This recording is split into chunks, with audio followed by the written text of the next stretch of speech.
ایک ایسی خوفناک اور وحشی قوم جن کا خروج نسل انسانی کی تباہی ثابت ہوگی۔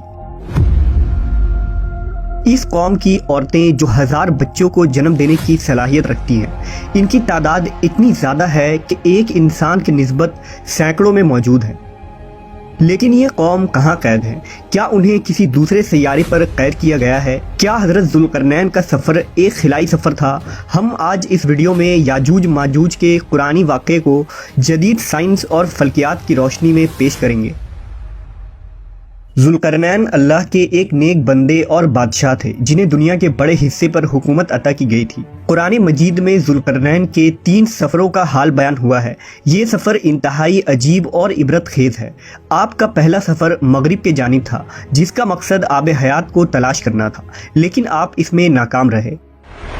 آپ نے دوسرا سفر مشرق کی طرف کیا جہاں سورج طلوع ہو رہا تھا، جہاں آپ نے ایک خانہ بدوش اور غیر مہذب قوم کی مدد کی۔ تیسرا اور سب سے عجیب و غریب سفر شمال کی جانب تھا۔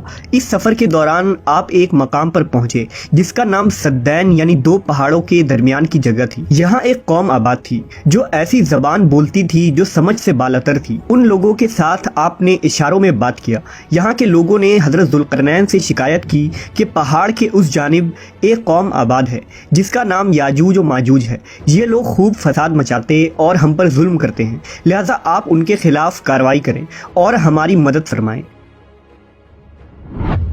مورخین نے لکھا کہ یاجوج ماجوج حضرت نوح علیہ السلام کے تیسرے بیٹے یافس کی اولاد ہے۔ ان کی تعداد بہت زیادہ ہے۔ یہ لوگ سخت جنگجو اور وحشی لوگ ہیں۔ یہ جانوروں کی طرح زندگی گزارتے ہیں اور غاروں میں رہا کرتے ہیں اور بہار کے موسم میں نکل کر کھیتیاں اور سبزیاں کھا جاتے ہیں۔ یہ لوگ اس قدر جنگلی ہیں کہ آدمیوں، جنگلی جانوروں، سانپ، بچھو، گرگٹ اور ہر طرح کے حیوانات کو کھا جاتے ہیں۔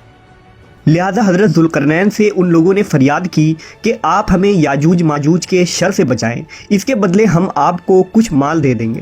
اس پر حضرت ذوالقرنین نے فرمایا، مجھے تمہارے مال کی ضرورت نہیں ہے، اللہ نے مجھے سب کچھ دیا ہے، بس تم لوگ میری مدد کرو تاکہ میں ان 2 پہاڑوں کے درمیان ایک دیوار بنا سکوں۔ لہذا آپ نے وہاں زمین کھدوائی اور پگھلے ہوئے تانبے جمع کر اس پر لوہے کے تختے بنا دیے، ان کے درمیان لکڑی اور کوئلہ بھروا کر خوب آگ بھڑکائی۔ اس طرح یہ دیوار پہاڑ کے بلندی تک اونچی کر دی گئی۔ یہ دیوار نہایت ہی مضبوط اور مستحکم تھا۔ اب یاجوج ماجوج دیوار کے اس پار قید ہو چکے تھے اور ان کا انسانی آبادی کی طرف آنا تقریباً ناممکن تھا۔ لوگوں نے حضرت ذوالقرنین کا شکر ادا کیا تو انہوں نے فرمایا، وقتی طور پر تو یہ دیوار یاجوج ماجوج سے تم لوگوں کو محفوظ رکھے گی، لیکن ہر چیز ایک دن ختم ہو جاتی ہے، لہذا یہ دیوار بھی ایک دن توڑ دی جائے گی اور یاجوج و ماجوج نکل آئیں گے۔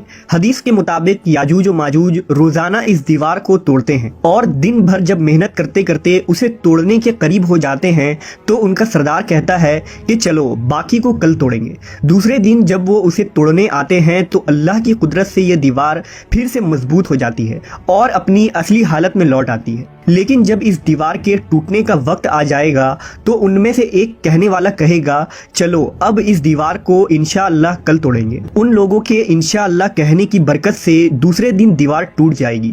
یہ وقت قیامت کے قریب کا ہوگا۔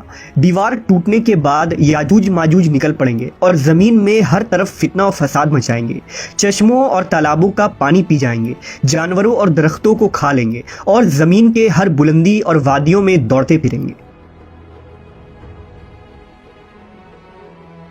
یاجوج ماجوج کون ہیں اور وہ دیوار آج کہاں موجود ہے، اس کے متعلق ہر زمانے میں علماء و محققین کے الگ الگ رائے اور تعویلات موجود ہیں اور اس میں اختلاف کثیر ہے۔ پہلا نظریہ یہ ہے کہ تاتار اور منگول یاجوج و ماجوج تھے جو 11ویں صدی میں اسلامی ممالک پر حملہ آور ہوئے اور خوب تباہی مچائی۔ دوسری رائے یہ ہے کہ یورپی اور امریکی اقوام ہی یاجوج و ماجوج ہیں، کیونکہ عیسائی لٹریچر میں بھی انہیں گوگ اینڈ میگوگ کی نسل سے جوڑا گیا ہے جنہوں نے 18ویں صدی میں دنیا کے مختلف حصوں پر قبضہ کیا اور خوب لوٹ مار کی۔ تیسرا نظریہ یہ ہے کہ ترک قوم ہی یاجوج ماجوج کی اولاد ہیں جنہوں نے عہد وسطیٰ میں پورے وسط ایشیا پر اپنی حکومتیں قائم کی۔ لیکن اب سوال یہ اٹھتا ہے کہ وہ عظیم اور بلند دیوار کہاں ہے جو حضرت ذوالقرنین نے یاجوج ماجوج سے حفاظت کے لیے بنائی تھی۔